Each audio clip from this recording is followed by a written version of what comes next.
Hello everyone, welcome back to my channel. If you've been following along, you know we're already done 2 rounds of TOEFL Speaking Question 1 practice. And today is time for part 3. In this video, I have got 5 brand new practice questions lined up. If you haven't watched part 1 or part 2 yet, I highly recommend checking them out later so you can practice with even more questions. Alright, are you ready? Let's jump into our first question today. Students aspiring to study abroad must be fluent in a foreign language other than English.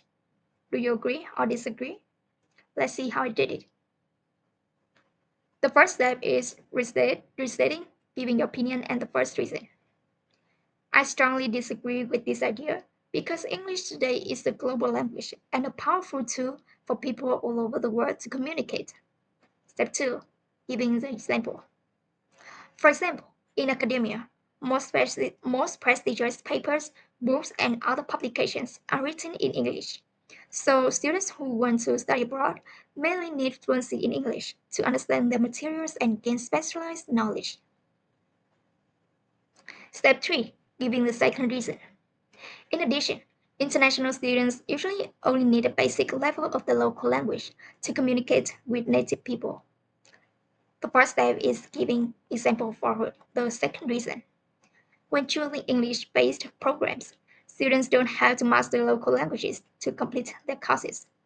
In daily life, they can learn some basic words and phrases to get along with local people.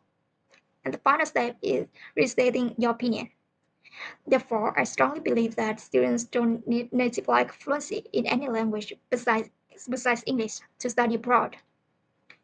And here's the full sample response for the first question. Let's keep the momentum going and try the second question. Male and female students should have separate living halls. Do you agree or disagree?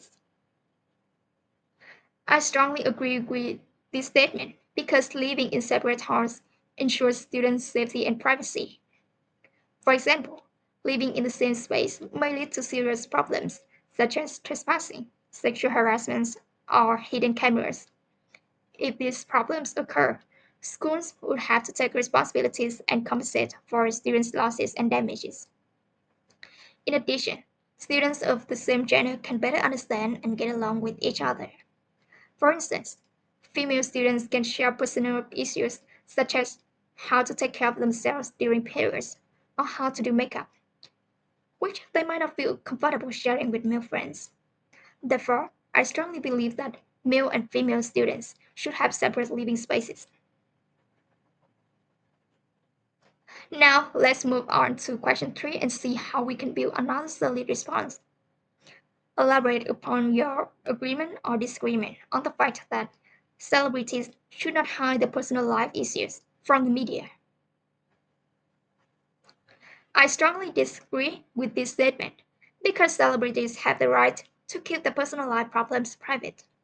For example, many celebrities prefer not to expose their lives to the media, so they secretly get married, hold private weddings, and protect their children's privacy.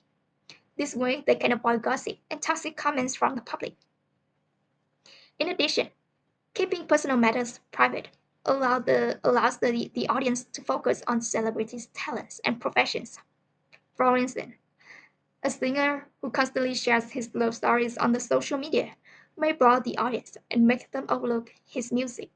Celebrities should be recognized for their abilities rather than personal issues. Therefore, I strongly believe that celebrities should keep their personal life issues to themselves. And this is the full sample response for the question. Let's tackle the first question together. What are your views on using brand new books rather than using old books? Personally, I prefer brand new books to old ones because this supports authors and publishers in producing more high quality products. I once wrote and published a book about language games for kids, so I understand the challenges authors face and their significant contribution to society. Buying new books not only helps them earn more money but also motivates them to follow the passion. In addition, owning new books gives us a stronger sense of possession. Instead of reading a book filled with previous notes, underlines, or random doodles from other readers, we can enjoy a clean book and personalize it in our own way. which makes the experience more meaningful. Therefore, I think using brand new books is a better choice for me.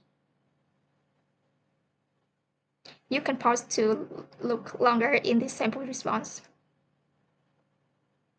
Finally, let's wrap things up with our last question for today. Will you choose to study for a few hours and have a full night's sleep, or study for the entire duration, including your sleep?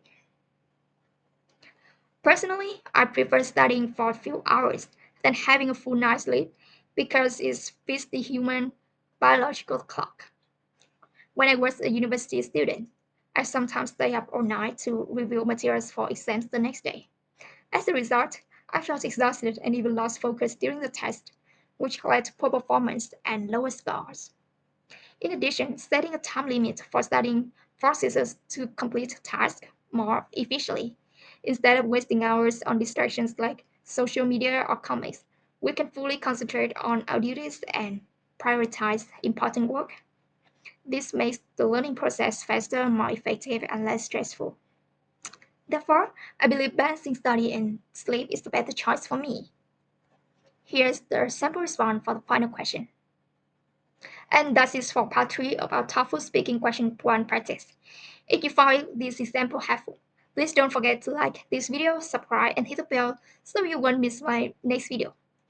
Next time, we might take things up a notch and practice speaking question 2 or even question 3.